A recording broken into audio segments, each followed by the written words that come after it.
নতুন করে কেউ সুন্নতের নিয়ম না করে পরবর্তীতে সুন্নতের সময় দেওয়া হবে ইনশাআল্লাহ।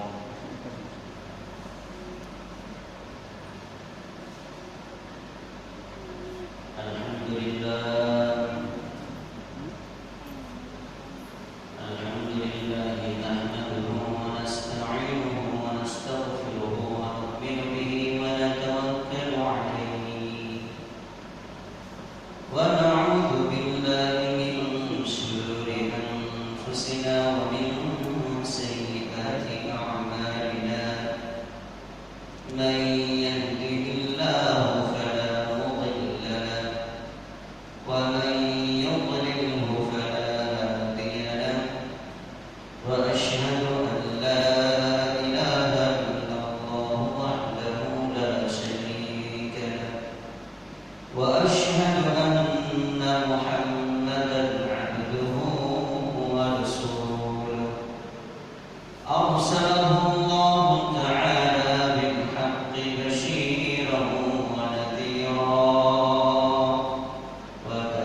নির্দিষ্ট মাসগুলা কি কি?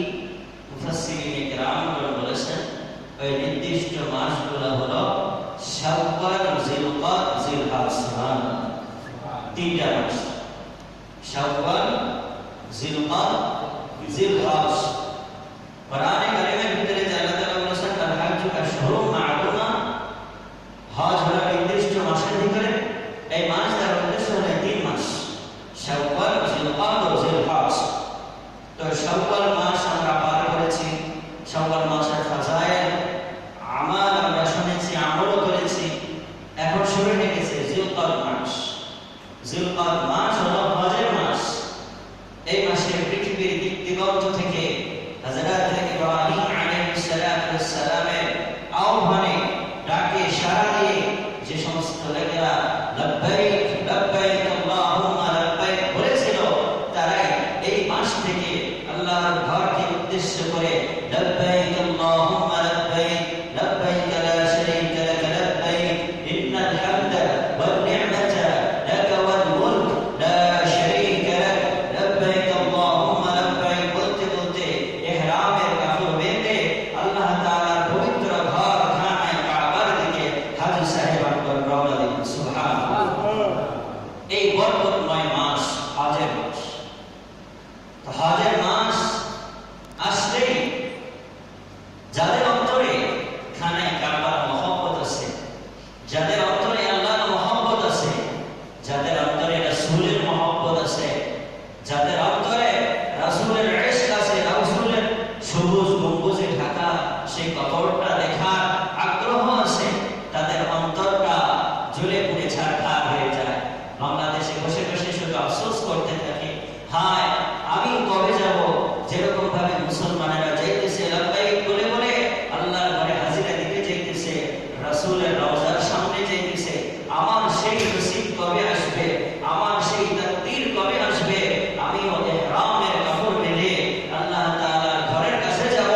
যেরকম ভাবে একজন আশিক, যেরকম ভাবে একজন প্রেমিক তার প্রেমিকার ঘরের আশেপাশে, যে তার প্রেমিকা যেখানে থাকে, প্রেমিক ছুটে যায় তার মহব্বতে তার কাছে গিয়ে তার ঘরের আশেপাশে ঘোরাফেরা করতে থাকে। আল্লাহ পাক রব্বুল আলামিনের যেই বান্দা হজের জন্য যায়, আল্লাহ পাক রব্বুল আলামিনের প্রেম তার ভিতরে খেলা করে। আল্লাহ পাক রব্বুল আলামিনের প্রেমে সেটাই বাংলাদেশ থেকে বা পৃথিবীর দিক দিগন্ত থেকে লক্ষ লক্ষ টাকা খরচ করে আল্লাহ পাক রব্বুল আলামিনের দেওয়া ঘরের আশেপাশে যখন দোয়া করতে থাকে, আল্লাহ পাক রব্বুল আলামিন আর বান্দার ভিতরে একটা ভালোবাসার প্রেমের সৃষ্টি হয়ে যায়। সুবহানাল্লাহ। এই জন্য ওই বান্দা যখন যা চায়, আল্লাহ তাআলা হজরত অবস্থায় যখন যা চায়, আল্লাহ পাক রব্বুল আলামিন বলেন, বান্দা আমি তোমার সব চাওয়াকে পুরো করে দিব। সুবহানাল্লাহ। একজন প্রেমিক যেরকম ভাবে প্রেমিকার কাছে ছুটে যায় প্রেমিকার আগ্রহে, তো প্রেমিকের যখন এই কুরবানি দেখে যে প্রেমিকে কত কষ্ট করে কত টাকা পয়সা খরচ করে আমার জন্য এসেছে, তো তখন প্রেমিকা তার মনের যা আছে, তার কাছে যা আছে সব তার জন্য উজাড় করে দেয়। তো হজ, আল্লাহ পাক রব্বুল আলামিনের ঘর জিয়ারত, তাওয়াফ, এগুলোর ভিতরে প্রেমিক প্রেমিকাদের একটা খেলা রয়েছে, মহব্বতের একটা খেলা রয়েছে। मोहब्बत ये क्या अजीब शय है, उसे बयां करना नामुमकिन है। मोहब्बत ये क्या अजीब शय है, उसे बयां करना नामुमकिन है। वो ना खाता है, न पीता है, न जीता है, न मरता है। मोहब्बत একটা আশ্চর্য ধরনের জিনিস, এটারে বয়ান করে বোঝানো যায় না। আশিক আর মাশউকের ভিতরে কি চলে, এটা একজন কবি বলতেছেন, মিয়ানে আশিক ও মাশউক চয়ন্দিস, মিয়ানে আশিক ও মাশউক চয়ন্দিস, কিরামান কাতিবিন রাহাম খবর নিস। এ ভাই, আশিক আর মাশউকের ভিতরে কি চলে? এই আশিক মাশউক দ্বারা দুনিয়ার আশিক মাশউক নয়, দুনিয়ার প্রেমিক প্রেমিকা উদ্দেশ্য নয়, বরং যে সকল লোকেরা আল্লাহ তাআলারে মহব্বত করে, আল্লাহ তাআলারে ভালোবাসে। কবি বলতেছেন, মিয়ানে আশিক ও মাশউক চয়ন্দিস, কিরামান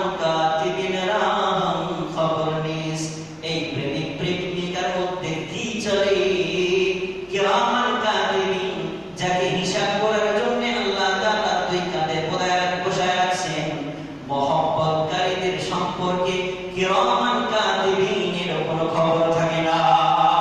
সুবহানাল্লাহ। কিরামান কাতিবিন বুঝতে পারে না যে মহব্বত প্রেমিক প্রেমিকাদের মধ্যে কি চলতেছে। আল্লাহ তাআলা হলো মাসুক আর আমরা হলো আশিক।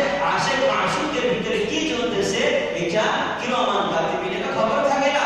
এই জন্যই তো কিরামান কাতিবিন খাতায় লিখবে কিছু গুনাহ, কিয়ামতের দিনে দেখা যাবে যে আমলনামা খুলে দেখা যাবে কিরামান কাতিবিন যে গুনাহগুলো লিখেছিল হঠাৎ করে আমলনামা খুলে দেখা যাবে সেই গুনাহগুলো কাটা দেওয়া হয়েছে।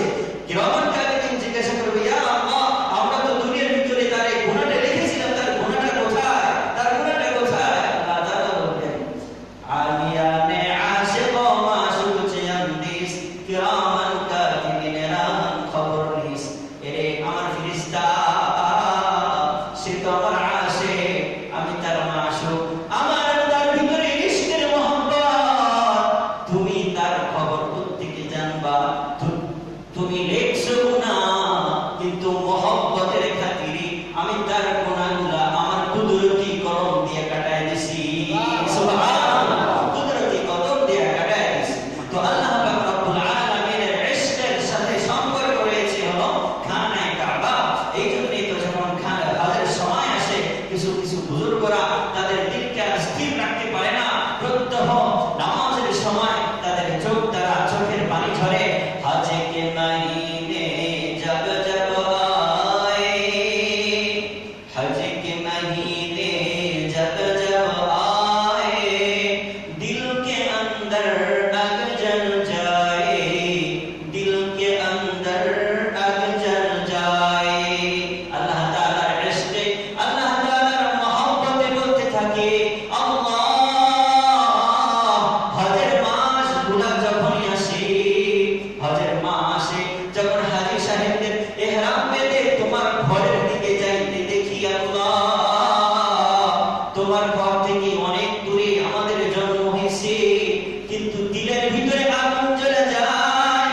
হজ কে মহিনে জব জব আয়ে, দিল কে अंदर আগ জ্বল যায়। যখনই হজের মাস আসে আমাদের অন্তরে আগুন জ্বলে, ইশকের আগুন। কেমনে, কবে, কিভাবে আমরা আপনার কাবার চত্বরে গিয়া তওয়াফ করে আপনার সেই মুজদালিফায় অবস্থান করে, আরাফায় অবস্থান করে আপনার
গজলটা যে মুমিন শোনে তারই হৃদয় ছুঁয়ে যায়, তারই চোখ দ্বারা তারই অজান্তে পানি ফোঁটা বেয়ে পড়ে, তার অন্তরে একটাই আকুতি, একটাই আবদার তখন জেগে ওঠে, আমিও কবে যাব, আমারও তো মনে বড় আশা, আমিও তো মদিনায় যাব।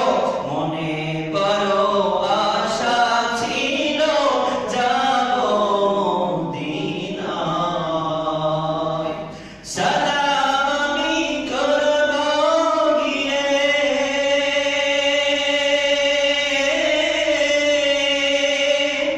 সালাম আমি করব গিয়ে নবীর রওজায়। মনে বড় আশা ছিল যাব মদিনায়, মনে বড় আশা ছিল যাব মদিনায়। কার কার মনের আশা মদিনায় যাওয়ার? হাত উঠায় দেখাই দিই আল্লাহ তাআলাকে। আমরা আল্লাহ তাআলাকে বলি, আল্লাহ আমাদের মনের আশা আমরা মদিনায় যাব, হাত নামাই। আল্লাহ পাক রব্বুল আলামিন আমাদের এই মনের আশাকে কবুল করে নিন, সবাই বলি আমিন। আল্লাহ পাক রব্বুল আলামিন এই যে হজের মাসটা দিয়েছেন, আপনাদের সামনে ধারাবাহিক আলোচনা করতেছিলাম যে হজের মাসের সম্পর্কটা হলো, এই হজের সম্পর্ক হলো খানায়ে কাবার সাথে। সেই খানায়ে কাবা কোথা থেকে আসলো, কিভাবে তৈরি হলো, এর আলোচনা চলছিল। হযরত ইব্রাহিম আলাইহিস সালাতু ওয়াস সালাম পর্যন্ত এর আলোচনা এসে ঠেকেছিল যে হযরত ইব্রাহিম আলাইহিস সালাতু ওয়াস সালাম খানায়ে কাবাকে নির্মাণ করে আল্লাহ পাক রব্বুল আলামিনের কাছে কয়েকটা বিষয় নিয়ে দোয়া করতেছিলেন। এক নম্বর দোয়া ইব্রাহিম আলাইহিস সালাতু ওয়াস সালাম করেছিলেন, হে আল্লাহ, আপনার হুকুমে আমরা আপনার বাড়ি বানাইলাম, আয় আল্লাহ, যেহেতু এটা আপনার বাড়ি, এই জন্য আপনার কাছে দোয়া করতেছি, আপনার বাড়িতে যে মেহমানগুলো পৃথিবীর আনাচে কানাচে থেকে আসবে, ওই সমস্ত মেহমানের জন্য যেন কোনো অভাব না থাকে। সুবহানাল্লাহ। ইব্রাহিম আলাইহিস সালাতু ওয়াস সালাম এই দোয়া করেছিলেন যে খানায়ে কাবার আশেপাশে যেন কোনো অভাব না থাকে। এই জন্য হযরতে হুজ্জাজে কিরাম যারা আছেন, যারা হাজী সাহেবান আছেন, তারা কি ওখানে দেখছেন যে ওই জায়গায় কোনো অভাব নাই। আমার এক বড় ভাই, নাম হলো মুহসিন ভাই, উনি গত 1 বছর বা 2 বছর আগে হজ করেছেন। তো আমি এবার ঈদে ওনার বাড়িতে একটু দাওয়াতে গিয়েছিলাম।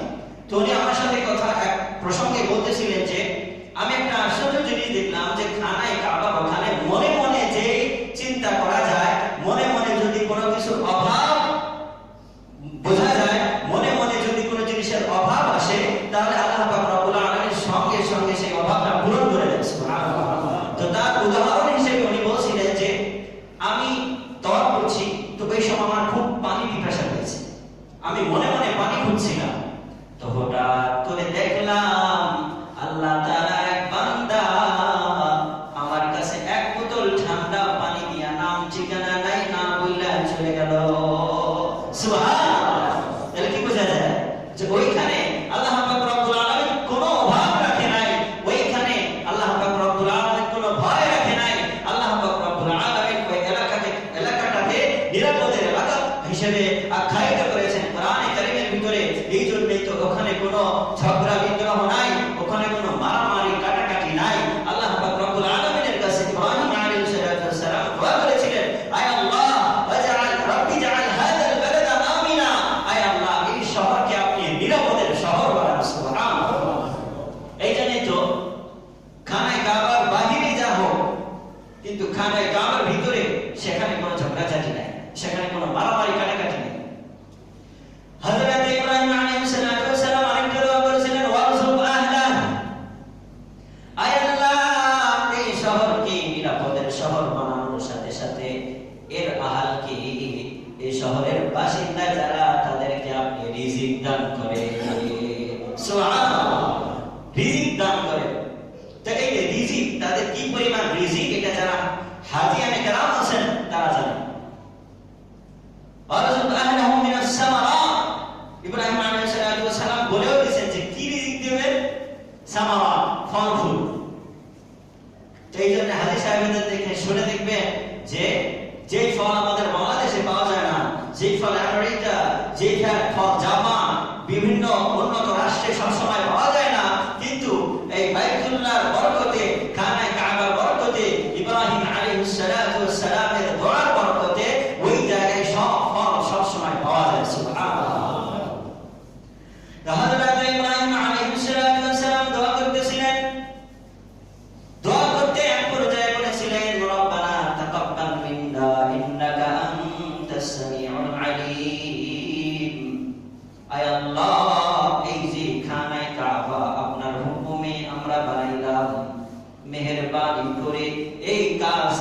আপনার জন্য এই পরিশ্রমকে আপনি কবুল করে নেন। রব্বানা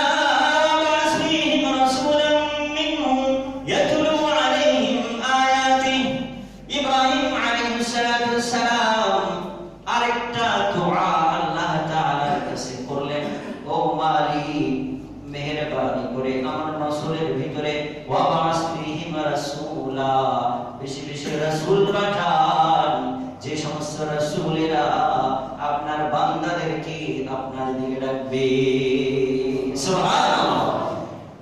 আল্লাহ পাক রব্বুল আলামিন হযরত ইব্রাহিম আলাইহিস সালামের দোয়া কবুল করলেন। ইব্রাহিম আলাইহিস সালাম আরেকটা দোয়া আল্লাহর কাছে করলেন। ইব্রাহিম আলাইহিস সালাম বললেন, রব্বানা আরিনা মানাসিকানা, আয় আল্লাহ আমরা তো আপনার ঘর বানাইলাম, আপনি হুকুম দিলেন আমরা বানাইছি, কিন্তু এই ঘরের তো ইবাদত করতে হবে, কি পদ্ধতিতে ইবাদত করব, কেমনে ইবাদত করব এটা তো আমরা জানি না। আয় আল্লাহ মেহেরবানি করে আমাদেরকে হজের আমলগুলো শিক্ষা দেন। সুবহানাল্লাহ। আয় আল্লাহ আমাদেরকে হজের আমল শিখায় দেন। আল্লাহ রাব্বুল আলামিন হযরত ইব্রাহিম আলাইহিস সালামকে হজের আমল শিখায় দিলেন। হযরত ইব্রাহিম আলাইহিস সালাম আল্লাহ তাআলাকে বললেন, আয় আল্লাহ ঘর তো বানানো শেষ, হজের আমল শিখাও শেষ, এখন কি করব আল্লাহ তাআলা আপনি বলে দেন। আল্লাহ রাব্বুল আলামিন কোরআনে কারীমের ভিতর থেকে যে আয়াতটা আপনাদের সামনে তেলাওয়াত করেছি, আল্লাহ রাব্বুল আলামিন হযরত ইব্রাহিম আলাইহিস সালামকে ডাক দিয়ে বলেন, ইয়া ইব্রাহিম আযিন ফিন নাসি বিল হাজ্জি ইয়াতুকা রিজালা ওয়া আলা কুল্লি দামিরিন ইয়াতিনা মিন কুল্লি ফাজ্জিন আমিক। আল্লাহ রাব্বুল আলামিন হযরত ইব্রাহিম আলাইহিস সালামের ডাক দিয়ে বলেন, ইব্রাহিম তুমি আমার হুকুম অনুযায়ী খানায়ে কাবা বানাইছো, বড় ভালো কথা। আরেকটা হুকুম আমি তোমাদের দিতেছি, এই কাজটা তুমি করো। ইব্রাহিম আলাইহিস সালাম বলেন, মাওলা কি কাজ করব? আল্লাহ পাক রব্বুল আলামিন ইব্রাহিম আলাইহিস সালামকে বলেন, ইব্রাহিম তুমি এখন আমার বান্দাদের দিকে লক্ষ্য কইরা একটা আযান দাও। সুবহানাল্লাহ। একটা আযান দাও। এখান থেকে বোঝা যায় ইসলামের ভিতরে সর্বপ্রথম মুয়াজ্জিন হলেন হযরত সাইয়্যিদুনা ইব্রাহিম আলাইহিস সালাম। সুবহানাল্লাহ। কারণ এর আগে খানায়ে কাবা ছিল না, আযান দেওয়ার কথা আল্লাহ তাআলা বলেন নাই। খানায়ে কাবা আল্লাহ তাআলা বানাইতে বললেন, ইব্রাহিম আলাইহিস সালাম কেউ বললেন, ইব্রাহিম আযান দাও। সর্বপ্রথম দুনিয়ার ভিতরে মুয়াজ্জিন হলেন আল্লাহ পাক রব্বুল আলামিন, তাকে মুয়াজ্জিন দান করেছেন, তিনি হলেন আর কেউ নয়, আমাদের জাতির পিতা হযরত ইব্রাহিম আলাইহিস সালাম। সুবহানাল্লাহ। হযরত ইব্রাহিম আলাইহিস সালাম বললেন, ইয়া আল্লাহ আযান দিয়া লাভ কি? আশেপাশে তো কিছু নাই, শুধু মরুভূমি আর পাথর পড়ে রয়েছে। লা ইয়াবলুগু সাওতি ইলা জামি'in নাস, আমার এই আওয়াজটা তো সমস্ত মানুষের কানে পৌঁছবে না, আমার আওয়াজ তো এত বড় নয়। আল্লাহ পাক রব্বুল আলামিন হযরত ইব্রাহিম আলাইহিস সালামকে ডাক দিয়া বলেন, ইয়া ইব্রাহিম আযিন ওয়া আলাইয়াল বালাগ, তোমার জিম্মাদারি আযান দেওয়া, তুমি আযান দাও, মানুষের কানে কানে পৌঁছায়া দেওয়ার জিম্মাদারি আমার। সুবহানাল্লাহ। মানুষের কানে কানে পৌঁছায়া দিব আমি, আল্লাহ পাক রব্বুল আলামিন পৌঁছায় দিবেন। এইজন্য দ্বীনের কাজে মেহনত করার দায়িত্ব হলো আমার। আল্লাহ পাক রব্বুল আলামিন এর ওসিলায় কার অন্তর কখন নরম করে দিবে, ইসলামের জন্য সুশীতল করে দিবে, সে ইসলামের সুশীতল ছায়ায় সে প্রবেশ করবে, কেউ জানে না। ইব্রাহিম আলাইহিস সালামকে আল্লাহ তাআলা বলেন, আযান দাও, পৌঁছায় দেওয়ার দায়িত্ব আমার। এই হুকুমটা যদি এই জামানায় নিয়ে আসা হয়, মানুষদেরকে আল্লাহ তাআলা বলতেছেন, কুনতুম খায়রা উম্মাতিন উখরিজাত লিন-নাস, তোমাদেরকে উত্তম মানুষ বানানো হয়েছে। তোমরা মানুষের কল্যাণে বাড়ায়া বলো। আল্লাহ রাসূল বুখারী শরীফের ভিতরে একটা হাদিস বলেন, বুখারী শরীফের ভিতরে আল্লাহ রাসূল সাল্লাল্লাহু আলাইহি ওয়াসাল্লামের একটা হাদিস আনছেন। আল্লাহ রাসূল সাল্লাল্লাহু আলাইহি ওয়াসাল্লাম বলেন, আদ-দীনু আন-নাসীহা, দিন হলো মানুষের কল্যাণ। কামিতার নাম ওগো ইব্রাহিম, আযান দিয়া মানুষকে ইবাদতের দিকে ডাকো, কল্যাণের দিকে ডাকো। হাইয়া আলাস সালাহ বলে বলে ডাকা হয়, মুয়াজ্জিন সাহেব ডাকেন। হাইয়া আলাল ফালাহ বলে বলে ডাকা হয়, মুয়াজ্জিন ডাকেন। হাইয়া আলাল ফালাহ, এরা তোরে কল্যাণের দিকে ডাকো। ইব্রাহিম আলাইহিস সালাতু ওয়াস সালামের ডাকে সাড়া দিয়েছেন। ও ইব্রাহিম, তুমি মানুষদেরকে ডাকো, মানুষের কানে পৌঁছায়া দিও। জিম্মাদারি আমার। উম্মতে মুহাম্মাদীকে লক্ষ্য করে বলা হইতেছি, ও উম্মতে মুহাম্মাদী, তোমরা মানুষের কল্যাণের কাজে বাড়ায়া পড়ো, মানুষের খায়রের জন্য বাড়ায়া পড়ো। তোমার কল্যাণ ও তোমার পরিবারের কল্যাণের জিম্মাদারি আমার। সুবহানাল্লাহ। মানুষের কল্যাণে যদি বাড়ানো যায়, ইব্রাহিম আলাইহিস সালাতু ওয়াস সালাম মানুষের কল্যাণে যেমন কাবা বানায় আযান দিয়েছেন, যার কারণে ইব্রাহিম আলাইহিস সালাতু ওয়াস সালামের বংশে নবীর ধারাবাহিকতা বজায় আছে। এরকম ভাবে একটা মানুষ যদি অন্য মানুষের কল্যাণে বাড়ায়, অন্য মানুষকে আল্লাহর দিকে ডাকার জন্য বাড়ায়, আল্লাহ পাক রব্বুল আলামিন তার নসলের ভিতরেও বংশের ভিতরেও আল্লাহ ওয়ালা সন্তান দান করেন। সুবহানাল্লাহ। তাবিজ আর পানি নিয়ে হুজুরের কাছে যেতে হবে না যে হুজুর আমার ছেলে বড় দুষ্ট, হুজুর আমার ছেলে কথা শোনে না, আমার ছেলে মোবাইল টিপে সারাদিন, আমার ছেলে নামাজ পড়ে না। তাবিজ আর পানি নেওয়ার জন্য হুজুরের কাছে দৌড়াইতে হবে না। আমি নিজের সংশোধন হয়ে যাই, আমি উম্মতের কল্যাণের জন্য বাড়ায় করি, উম্মতের খায়রের চিন্তা আমি করি। আল্লাহ পাক রব্বুল আলামিন, আমি যদি জমিনে বসে থেকে আরশের মালিকের চিন্তা করি, তাহলে আরশের মালিক আরশে বসে থেকে আমার জিন্দেগিতে যা যা প্রয়োজন সব কিছুর চিন্তা আরশে বসে করবেন। সুবহানাল্লাহ। তো হযরত ইব্রাহিম আলাইহিস সালাতু ওয়াস সালাম আযান দিলেন। তাই সর্বপ্রথম দুনিয়ার ভিতরে মুয়াজ্জিন হলেন হযরত ইব্রাহিম আলাইহিস সালাতু ওয়াস সালাম। এইজন্য মুয়াজ্জিনগণ যারা আছেন তাদের ফাজাইল অনেক বড়। একটা হাদিসে আছে, আল্লাহ রাসূল সাল্লাল্লাহু আলাইহি ওয়াসাল্লাম বলেন, যে ব্যক্তি 12 বছর একমাত্র আল্লাহকে রাজি খুশি করার উদ্দেশ্যে আযান দিবে, আল্লাহ রাসূল সাল্লাল্লাহু আলাইহি ওয়াসাল্লাম বলতেছেন, ওয়াজাবাত লাহুল জান্নাহ, ওই ব্যক্তির জন্য জান্নাত ওয়াজিব হয়ে যাবে। সুবহানাল্লাহ। জান্নাত ওয়াজিব হয়ে যাবে 12 বছর আযান দিলে। এইজন্য মুয়াজ্জিনের আরো বড় বড় অনেক ফজিলত আছে। তো প্রথমে ইব্রাহিম আলাইহিস সালাতু ওয়াস সালাম আযান দিলেন। ইব্রাহিম আলাইহিস সালাতু ওয়াস সালাম আযান কেমনে দিবেন?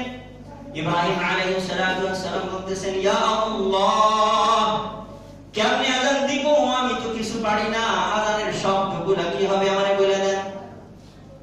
ইব্রাহিম আলাইহিস সালাতু ওয়াস সালাম কি আল্লাহ পাক রব্বুল আলামিন বলে দেন যে ইব্রাহিম, তুমি মানুষের সামনে এলান করো, ইয়া আইয়ুহান নাস কুতিবা আলাইকুমুল হজ, তোমাদের উপরে হজকে ফরজ করা হয়েছে, ওয়াজিব করা হয়েছে।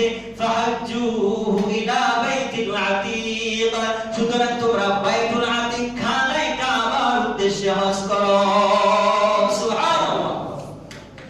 আল্লাহ পাক রব্বুল আলামিন হযরত ইব্রাহিম আলাইহিস সালাতু ওয়াস সালামকে হজের ঘোষণা কেমনে করবেন, আযান কেমনে দিবেন এটা শিখাই দিলেন। হযরত ইব্রাহিম আলাইহিস সালাতু ওয়াস সালাম এবার জাবালে আবি কুবাইসের উপরে দাঁড়ায় গেলেন। জাবালে আবি কুবাইসের উপরে দাঁড়ায়া কানের ছিদ্রের ভিতরে দুই আঙ্গুলটা ঢুকাইয়া, যেরকম ভাবে এখনো মুয়াজ্জিনরা আযান দেয়, কানের ছিদ্রের ভিতরে দুই আঙ্গুলটা ঢুকাইয়া মানুষকে ডেকে ডেকে আল্লাহ পাক রব্বুল আলামিনের এই বাইতুল্লাহর হজের কথা এলান করে দিলেন। হযরতে মুফাসসিরিনে কেরামগণ বলেন, ইব্রাহিম আলাইহিস সালাতু ওয়াস সালাম যখন বাইতুল্লাহর হজের জন্য ডাকেন, তখন দুনিয়াতে ও আসমানে আলামে আরওয়াহে বাপের পিঠে মায়ের গর্ভে যতগুলা সন্তান ছিল, যতগুলা মানব জাতি ছিল, ইব্রাহিম আলাইহিস সালাতু ওয়াস সালাম যখন হজের জন্য ডাকছে, সবাই স্ব স্ব স্থান থেকে লব্বাইক আল্লাহুম্মা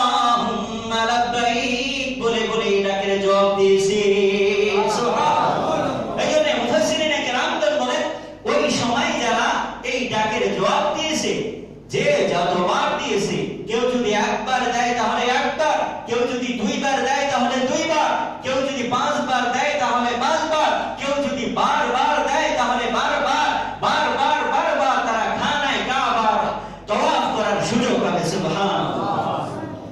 তো এখন হজের মাস চলতেছে, আল্লাহই জানে যে আমরা তখন লাব্বাইক বলছিলাম কিনা। লাব্বাইক হয়তো আমরা বলি নাই অনেকে, অথবা বলেছি। যারা একবার হলেও লাব্বাইক বলেছে, মুফাসসিরিনে কেরামগণ বলেন মৃত্যুর আগে একবার হলেও সে খানায় কাবার তওয়াফ অবশ্যই করবে। সুবহানাল্লাহ। এই জন্য লাখ লাখ টাকা থাকার প্রয়োজন নাই, হজ করার জন্য লাখ লাখ টাকা প্রয়োজন হয় না। হজ করার জন্য কবুলিয়ত শব্দ, আল্লাহ পাক রব্বুল আলামিন যদি কবুল করেন তাহলে হজ করার জন্য আর টাকা লাগে না। যেরকম ভাবে আপনারা ঘটনা শুনেছেন হযরতে রাবিয়া বসরিয়া রাদিয়াল্লাহু তাআলা আনহা, উনার দিলের ভিতরে হজ করার দৃঢ় তামান্না ছিল, টাকা পয়সা নাই, পায়ে হেঁটে কাবার ইশকে, কাবার মালিকের মহব্বতে কাবার পথে রওনা দিয়েছে। পায়ে হাঁটতে হাঁটতে হাঁটতে হাঁটতে পায়ের ভিতরে ঘা হয়ে গেছে, আর হাঁটতে পারে না। এবার হামাগুড়ি দিয়ে হাঁটা শুরু করে দিয়েছে। হামাগুড়ি দিয়ে হাঁটতে হাঁটতে হাঁটতে ঘা হয়ে গেছে, হাতে ঘা হয়ে গেছে, আর হাঁটতে পারে না। এবার রাবিয়া বসরিয়া করলেন কি, সব কৌশল যখন শেষ, এবার ঘোরাঘুরি করে খানায় কাবার দিকে রওনা করা শুরু করে দিয়েছে। আল্লাহ পাক রব্বুল আলামিন যখন রাবিয়া বসরিয়ার ভিতরে এই ইশকটা দেখলেন, খানায় কাবার এই মহব্বতটা দেখলেন, আল্লাহ পাক রব্বুল আলামিন খানায় কাবাকে রাবিয়া বসরির কাছে পাঠায় দিয়া রাবিয়া বসরিয়ার খানায় কাবায় নিয়ে গেছেন। সুবহানাল্লাহ। খানায় কাবার ইশক যদি থাকে, खुद उन्हीं को पुकारते हैं दूर से है हम, रास्ता में अगर पथ भूल जाएंगे, फासिलों को तकल्लुफ है हमसे अगर, हम भी बेबस नहीं बेसहारा नहीं, फासिलों को तकल्लुफ है से अगर, हम भी बेबस नहीं बेसहारा नहीं, रास्ते में अगर पथ भूल जाएंगे, उन्हीं को पुकारेंगे दूर से हम। कवि बोलेन যদি রাস্তার ভিতরে খানায় কাবায় রওনা দেওয়ার রাস্তার ভিতরে আমরা পথ ভুলে যাই, পথ ভুলে গেলে আমাদের কোনো পেরেশান নাই। আমরা পথ ভুলে গেলে সেই কাবার মালিককে জিজ্ঞাসা করব, কাবার মালিককে বলবো, ও কাবার মালিক আমরা রাস্তা ভুলে গেছি, রাস্তা আমাদের দেখায় দাও। সুবহানাল্লাহ। এই জন্য ইশকে কাবা, কাবার মহব্বত যাদের অন্তরে আছে, আল্লাহ পাক রব্বুল আলামিন মৃত্যুর আগে একবার হলেও তাকে তার ঘরে ডেকে নিবেন ইনশাআল্লাহ। এই জন্য হযরতে ইব্রাহিম আলাইহিস সালাতু ওয়াস সালাম মানব জাতির ভিতরে সর্বপ্রথম মুয়াজ্জিন। তো ইব্রাহিম আলাইহিস সালাতু ওয়াস সালাম জবানে আগে কুবাইসে উঠিয়া মানব জাতির উদ্দেশ্যে আযান দিয়ে দিলেন।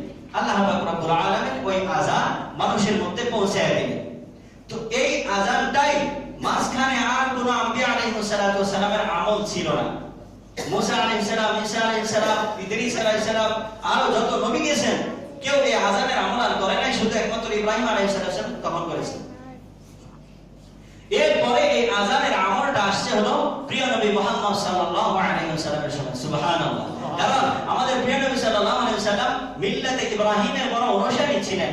হযরত রাসূল আরবি সাল্লাল্লাহু আলাইহি ওয়াসাল্লাম নবুয়ত প্রাপ্তি হওয়ার আগে কোন ধর্ম অনুযায়ী আল্লাহর ইবাদত করতেন, ওই যে বলা হয় যে হেরা গুহায় গিয়ে আল্লাহর ধ্যানে মগ্ন থাকতেন, তো ওই সময় তো আল্লাহর ইবাদত করতেন। তো কোন মিল্লাত অনুযায়ী, কোন মাযহাব অনুযায়ী আল্লাহ পাক রব্বুল আলামিনের ইবাদত করতেন রাসূল আরবি সাল্লাল্লাহু আলাইহি ওয়াসাল্লাম, তো বলা হয় হযরত ইব্রাহিম আলাইহিস সালাতু ওয়াস সালামের মাযহাব অনুযায়ী হুজুর সাল্লাল্লাহু আলাইহি ওয়াসাল্লাম আল্লাহ পাক রব্বুল আলামিনের ইবাদত করতেন। কোরআনে কারীমের ভিতরেও আছে যে তোমাদের মিল্লাতে ইব্রাহিমের তোমরা অনুসরণ করো। আল্লাহ পাক রব্বুল আলামিন বলেন মিল্লাত আবিকুম ইব্রাহিম হুয়া সাম্মাকুমুল মুসলিমিন, আরে তোমরা মিল্লাতে ইব্রাহিমের অনুসরণ করো, এই ইব্রাহিমই তো তোমাদের নাম মুসলমান রাখছে।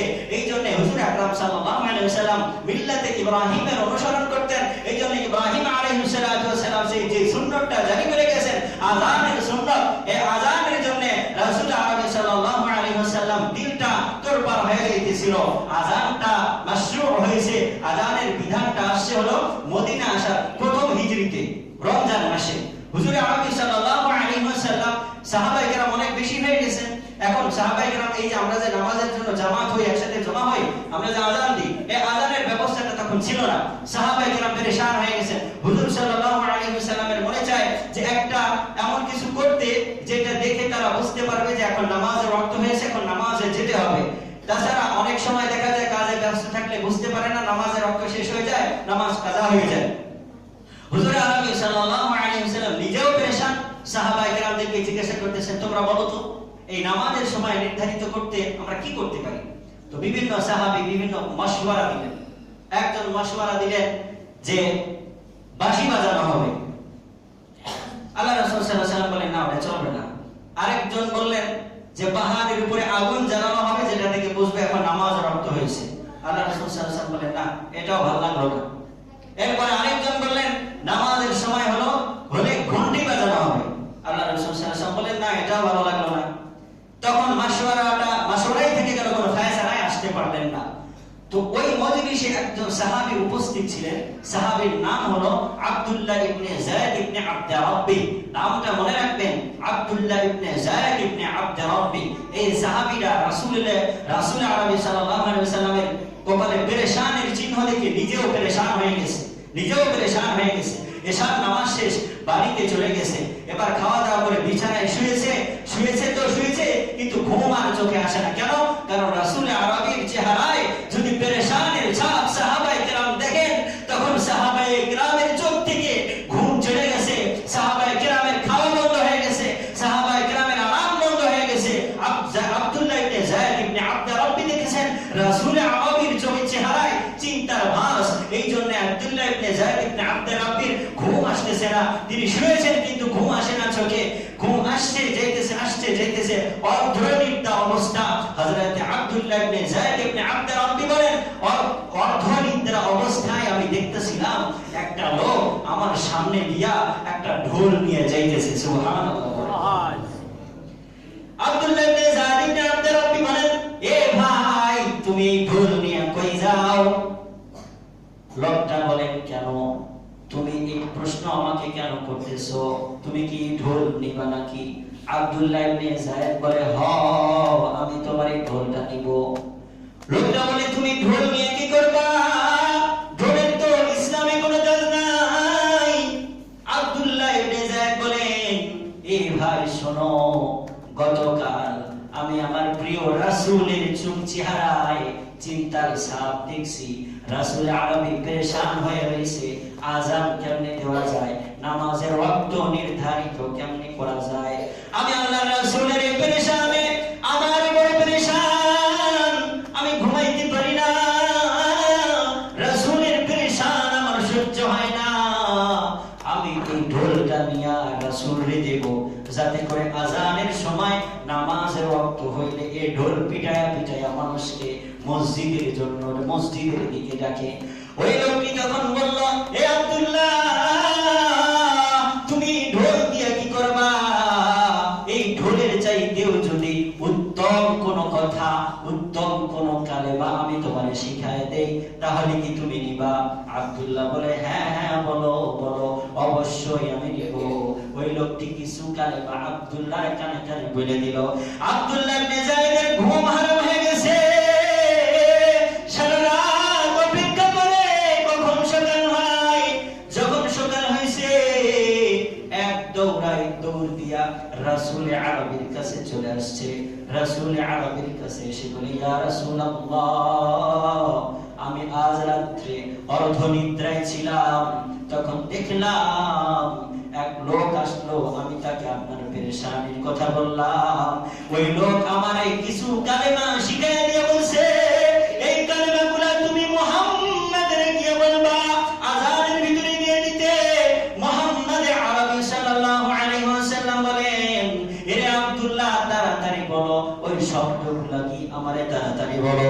আব্দুল্লাহ ইবনে যায়েদ তখন আযান দেওয়া শুরু করে দিয়েছে। আল্লাহু আকবার, আল্লাহু আকবার, আল্লাহু আকবার, আল্লাহু আকবার।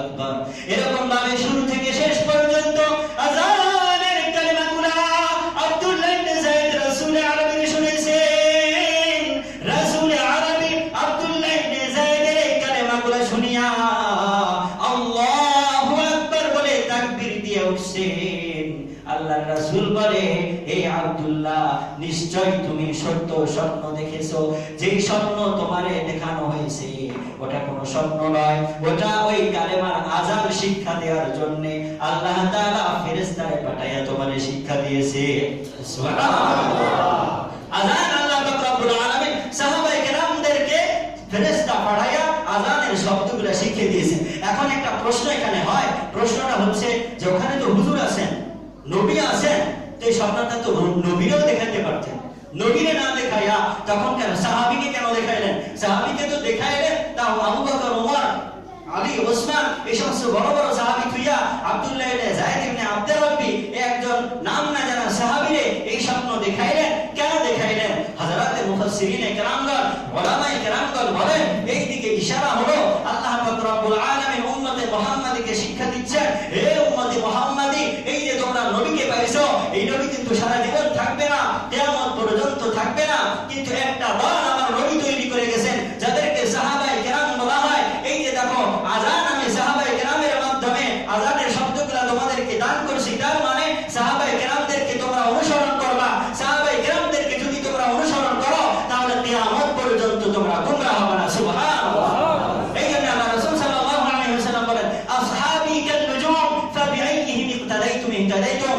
আমার এক একটা সাহাবী তারকার মতো, আসমানে রাত্রি বেলায় যেরকম তারকা চকচকে দেখা যায়, ওই তারকার মতো, ওই তারকার কোন একটাকে যদি ওই অনুসরণ করো, আমার সাহাবায়ে কেরামের মধ্যে কোন সাহাবীকে যদি অনুসরণ করো, তাহলে তোমরা পথভ্রষ্ট হবে না, তোমরা জান্নাতে চলে যাবে। সুবহানাল্লাহ। তাহলে আসমানের তারার সাথে উদাহরণ দিল সাহাবায়ে কেরামদেরকে। এটা আসলে ওই যে যারা নাবিক, সমুদ্রে যারা নৌকা চালায়, জাহাজ চালায়, তারা এই তারার কদর বুঝে, তারা এই তারা দেখে, নক্ষত্র দেখে দিক নির্ণয় করতে আগে। এই জন্য আল্লাহ রাসূল সাল্লাল্লাহু আলাইহি ওয়াসাল্লাম ওটা বলেছেন যে আমার সাহাবায়ে কেরাম হলো আসমানের তারার মতো। আসমানের তারা দেখে দেখে যেরকম ভাবে নাবিকেরা তাদের দিক ঠিক করে, রাস্তা ঠিক করে, ঠিক তেমনি ভাবে আমার এই সাহাবায়ে কেরামদেরকে দেখে দেখে আমার উম্মতেরা তাদের রাস্তা ঠিক করবে। যদি তারা এইভাবে রাস্তা ঠিক করে আল্লাহর দিকে যেতে চায়, আল্লাহ পাক রব্বুল আলামিন তাদের অবশ্যই জান্নাতে নিয়ে যাবেন। সুবহানাল্লাহ। আল্লাহ পাক রব্বুল আলামিন যে কথাগুলো বললাম, শুনলাম, আমাদেরকে আমল করার তৌফিক দান করুন এবং মুয়াজ্জিনের যে ফজিলত